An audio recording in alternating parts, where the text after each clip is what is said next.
So one other thing to be, supposing who want to buy snails to start their own farms, they want to know which ones do they go for and the cost involved. So that's when I said that do not buy your first set of snails from the market.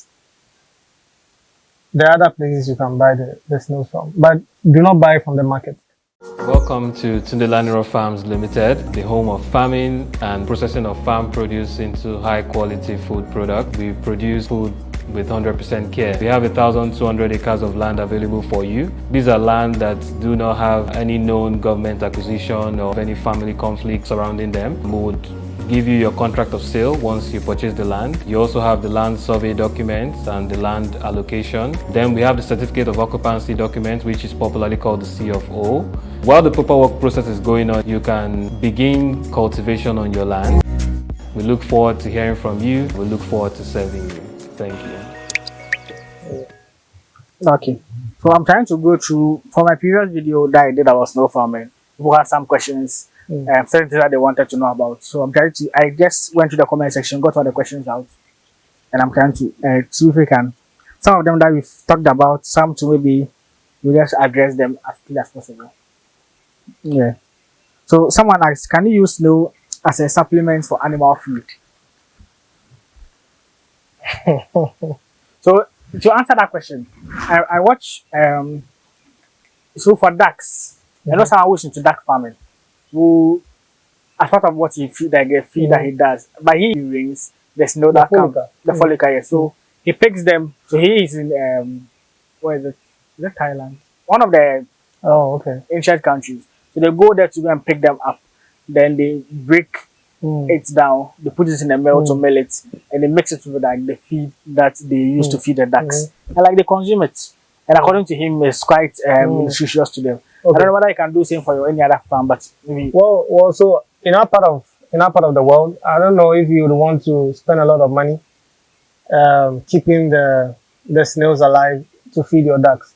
I mean, you would want to do your analysis to tell which one is giving you more money, either the snails or the ducks, so that you know where to put your money into. Yes. Okay. Someone said, how long does it take a snail to reach a table size? A table size. Let's look. If we're talking about Nwapa, let's look about between 8 months to a year. If we are talking about Pobre, which is the Catina marginata, we're talking about 3 months. Okay. Someone talking about parasites spreading through the snails.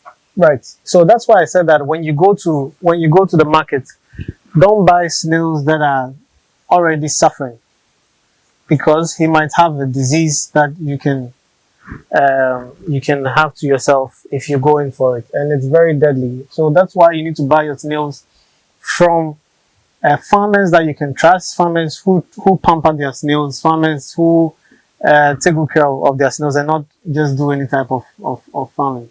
Okay. So one other thing to be, supposing who want to buy snails to start their own farms, they want to know which ones do they go for and the cost involved. So that's when I said that do not buy your first set of snails from the market. There are other places you can buy the snails from, but do not buy from the market. Okay. So if you come to us, we can show you a better place to get the snails to start your farm, but do not buy from the market. And the reason is because usually when the market women get the snails, they do not pamper them. They treat them in such a way that they know they are going to become a meat. Yeah. So there's no need pampering you, giving you food. So some of these snails have been starving for about a week.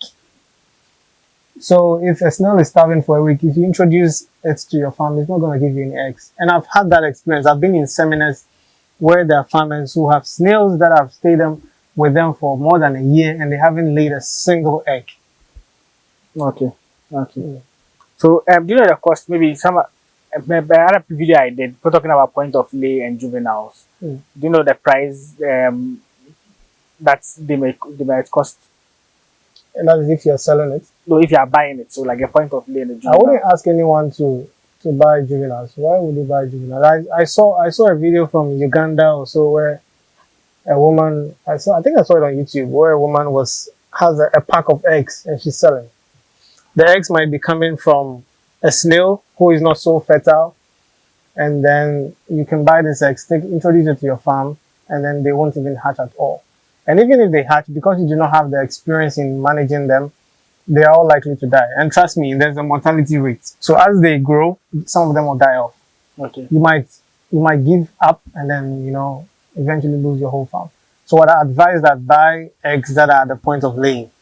Now getting eggs that are at the point of laying is also quite difficult because the farmer will want to keep it to himself and have the eggs.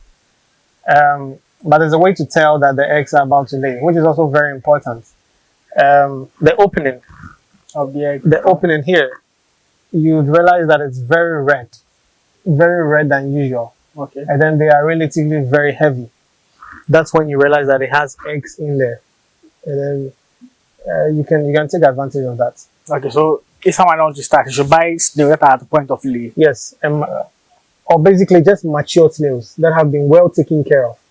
Okay. Well taken care of is very important. Not just any snail that is at the point of laying. Well taken care of snail. I think it all boils down to knowing the farm that you buy from. Make sure that you're buying right from the right farm or from the right farmer who have taken care of the snails quite well. Yes. So you pay attention to come around, see, and make sure you're buying from the right people. Yes. And you don't just buy, okay, eventually he's letting me give you the information. So you don't buy from the market, you can buy from other farmers who are taking very good care of their snails, or you buy from people who are first hand bringing the snails directly from the forest. Me in particular, if you bring me a stock from the forest and then you tell me that the snail has been with you for more than 24 hours, I'm not taking it. So fresh. I want fresh. As soon as you come from the forest, bring it to my house. Okay. So the treatment of snails is very important. Very important. For slow moving animals like this, and see the treatment. But anyway, it's all part of it. So one of the last things will be someone said, can I rear snails during winter? So I think that there are different species of snails. So maybe depending on that species of snail, maybe it will survive in that environment. But for what I know here, I don't think they will survive in winter, because this farm is strategically placed here because if you look, you realize that it looks like we're in the middle of a valley. This place ascends and here also ascends. Yeah. So we are like down there because we do not want very strong winds, because very strong winds dry the mucus around the snails. Also, that's another thing to look out for. The mucus around snails are used for most of your creams that you are using, but you do not know. And it's very expensive. If you get a jar of that mucus, the last time I checked, I think it was around $3,000 to get just a small bottle of that blue thing. You know, when you take out the snail, there's this blue liquid that comes out of it. Yeah, if you get a jar of it, that's about $3,000, Wow. which is good money. Very good money. Now that the exchange rate is quite high, very, very good money. Someone said, when you milk, when you change the money, it's a lot. Yeah, I think most of the questions we've addressed them. Some people talking about the greenhouse compared to this kind of setup and different questions and stuff. I know someone asked if you can do it in the kitchen. I think I asked that question earlier. Yes. Yeah, so you You can do it for your consumption. Yeah, not on a commercial base. On a commercial base. Yeah. So that will be all the questions here. So those have been asking me questions about my previous video I did about snail farming. I went to my comment section, got all the questions that you guys asked. Then we've addressed them. I thought of the videos we've addressed quite a number of things too. So we can't handle everything. So if you have more questions, you want further education, further training, contact him. His contact will be in the description side of the video. And request for it in the comment section, so I'll be there to provide it to you. So Samuel, is there any other thing you want to wrap up, talk about? I just want to say that snail farming is lucrative. It is good. As of today, you can sell a single snail for about 10 cities, 15 cities. And then it will surprise you to know that there are companies or businesses that are willing to buy them in huge quantities. And that is why you need to scale up and make sure your farm is growing. Because there will come a time where people are looking for a monthly supply or a weekly supply of 1,000 cities. 1,000 snails, 1,000 snails every week. or 1,000 snails every month. So you need to scale up. And then when you're able to sell in large quantities, that is where the money is. If you sell in smaller quantities, you are likely to be cheated because you will be selling to some of these choba operators or these individuals, and they might not buy it how you want it. You know how the pricing is done in Ghana. But it's interesting that currently we have farmers coming together, creating Ghana Farmers Snail Farmers Association, so where they're trying to control the pricing and all of that. So we're in interesting times. So if you would want to get yourself involved and then meet these new members, and then we can all come together and then have good pricing. But currently, even the pricing on the market is interesting. So you can do your analysis. Let's even reduce it from 10 cedis to 7 cedis. So 7 cedis times, let's say, 200, 600 eggs. Can you imagine? Right. So 1,000 snails. You can imagine. A lot of money. That's a lot of money. So yes, snail farming is lucrative. It's not a get rich quick easy means, since it takes a little bit of time for you to mature, especially for the akatina that we grow here in Ghana. But yes, every form of farming takes patience, and you definitely reap the benefits or to get your investment out of it. So yeah, that wraps up today's video. I hope you guys enjoyed it. The information being shared a lot. Let me know your comments in the comment section. If you have any other question to ask that wasn't answered, someone would be in the comment section to reply some of them. Those I can also reply. I also try and put my best to do that as well.